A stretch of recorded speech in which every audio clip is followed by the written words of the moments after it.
El entierro prematuro. Edgar Allan Poe. Ser enterrado vivo es sin ningún género de duda el más terrorífico extremo que jamás haya caído en la suerte de un simple mortal, que le ha caído con suerte, con frecuencia, con mucha frecuencia. Nadie con capacidad de juicio lo negará. Los límites que separan la vida de la muerte son, en el mejor de los casos, borrosos e indefinidos. ¿Quién podría decir dónde termina uno y dónde comienza el otro? Sabemos que hay enfermedades en las que se produce un cese total de las funciones aparentes de la vida, y sin embargo, ese cese no es más que una suspensión, para llamarle por su nombre. Hay solo pausas temporales en el incomprensible mecanismo. Transcurrido cierto periodo, algún misterioso principio oculto pone de nuevo en movimiento los mágicos piñones y las ruedas fantásticas. La cuerda de plata no quedó suelta para siempre, ni irreparablemente roto el vaso de oro. Pero, entre tanto, ¿dónde estaba el alma?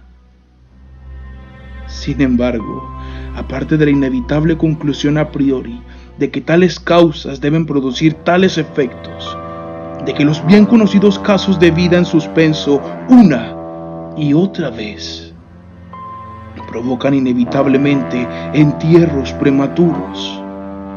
Aparte de estas consideraciones, tenemos el testimonio directo de la experiencia médica y del vulgo que prueba que en realidad tienen lugar un gran número de estos entierros.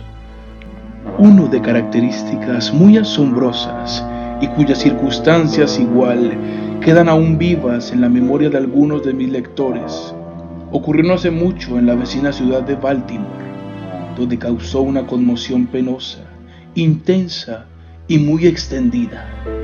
La esposa de uno de los más respetables ciudadanos, abogado eminente y miembro del Congreso, fue atacada por una repentina e inexplicable enfermedad que burló el ingenio de los médicos.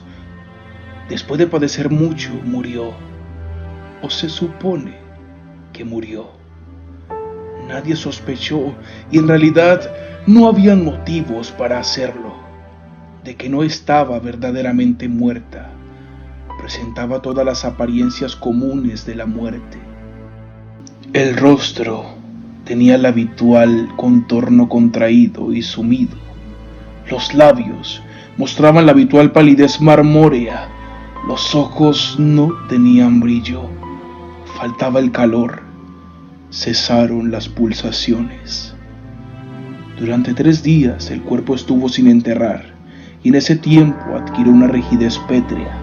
Resumiendo, se adelantó el funeral por el rápido avance de lo que se supuso era descomposición.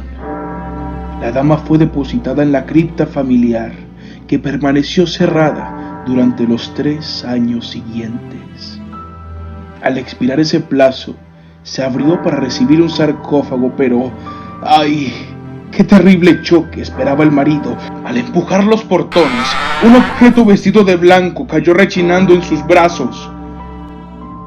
Era el esqueleto de su mujer con la mortaja. Una cuidadosa investigación mostró la evidencia de que había revivido a los 2 días de ser sepultada, que sus luchas dentro del ataúd habían provocado la caída de éste desde una repisa hasta el suelo, y al romperse el féretro pudo salir de él.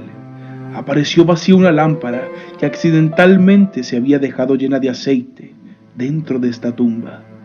Puede, no obstante, haberse consumido por evaporación. En los peldaños superiores de la escalera que descendían a la espantosa cripta había un trozo de ataúd, con el cual, al parecer, la mujer había intentado llamar la atención golpeando la puerta de hierro. Mientras hacía esto, probablemente se desmayó o quizás murió de puro terror. Y al caer, Al caer esta mortaja se enredó en alguna pieza de hierro que sobresalía dentro y allí quedó. ¡Sáquenme de aquí! ¡Sáquenme de aquí! ¡Por favor, sáquenme! ¡Ah! ¡Sáquenme!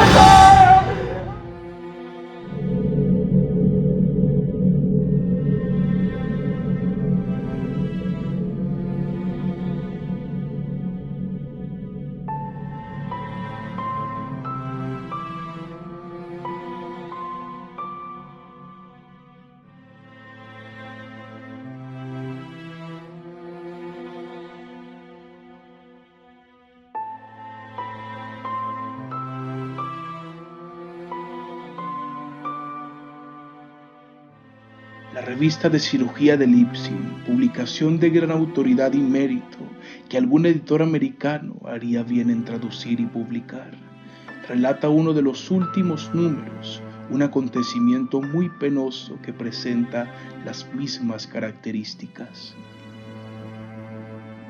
Un oficial de artillería, hombre de gigantesca estatura y salud excelente, fue derribado por un caballo indomable y sufrió una contusión muy grave en la cabeza que le dejó inconsciente.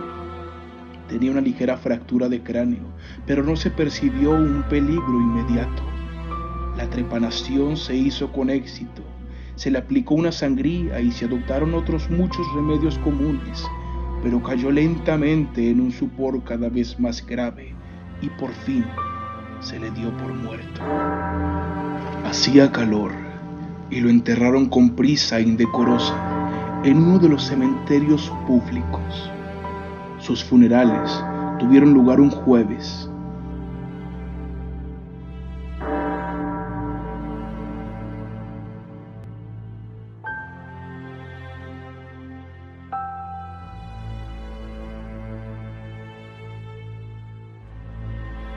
Al domingo siguiente, el parque del cementerio, como de costumbre, se llenó de visitantes, y alrededor del mediodía se produjo un gran revuelo provocado por las palabras de una campesina que, habiéndose sentado en la tumba del oficial, había sentido removerse la tierra como si alguien estuviera luchando abajo. Miren eso! ¡La tierra se está moviendo! ¡Miren! ¡Ay!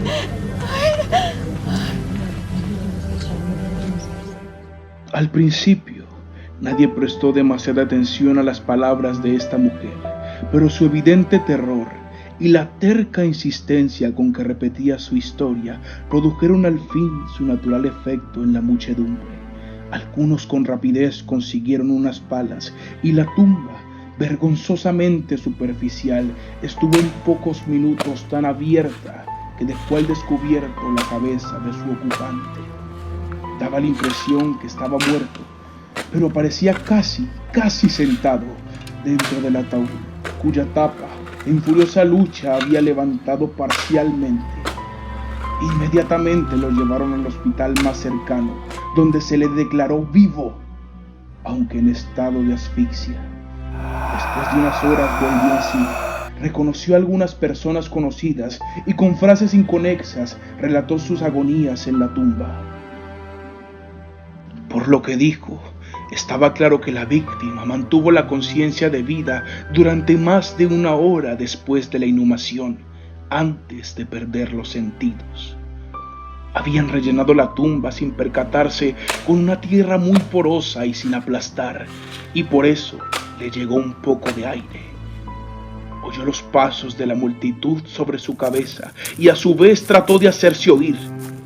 El tumulto en el parque del cementerio, dijo, fue lo que seguramente lo despertó de un profundo sueño. Pero al despertarse se dio cuenta del espantoso horror de su situación. Este paciente, según cuenta la historia, iba mejorando y parecía encaminado hacia un restablecimiento definitivo, cuando cayó víctima de la charlatanería de los experimentos médicos. Se le aplicó la batería galvánica y expiró de pronto en uno de esos paroxismos estáticos que en ocasiones produce.